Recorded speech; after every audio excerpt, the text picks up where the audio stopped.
మరి లాతూర్లో మహారాష్ట్రలో wagon factory పెట్టి అక్కడ స్థానికులకు 70% రిజర్వేషన్ కల్పించారు.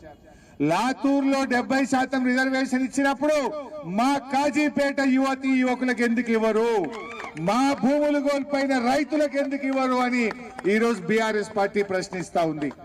లాతూర్లో మహారాష్ట్రలో చట్టం ఉన్నప్పుడు మా తెలంగాణలో మా కాజీపేటలో ఆ చట్టం ఎందుకు వర్తించదు అని మేము అడుగుతా ఉన్నాం. అంటే మహారాష్ట్రకు న్యాయం, తెలంగాణకు న్యాయం ఉంటుందా? 8 మంది ఎంపీలను గెలిపించి 2 కేంద్ర మంత్రులను పెడితే మీరు చేసేది ఇదేనా అని మేము అడుగుతా ఉన్నాం. మీరు ప్రారంభోత్సవానికి వస్తాం, కేంద్ర మంత్రులు వస్తామంటున్నారు. బిడ్డ మాకు 70% స్థానికులకు అవకాశం ఇవ్వకుండా ఇనాగ్రేషన్ కు వస్తే బీజేపీ మంత్రులను నిలదీస్తామని హెచ్చరిస్తా ఉన్నాం, అడ్డుకుంటామని హెచ్చరిస్తా ఉన్నాం.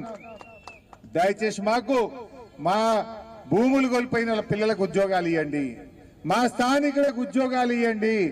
లేకపోతే మీరు వస్తే మాత్రం బీఆర్ఎస్ మిమ్మల్ని ఎక్కడికక్కడ అడ్డుకుంటదని కూడా హెచ్చరిస్తా ఉన్నాం.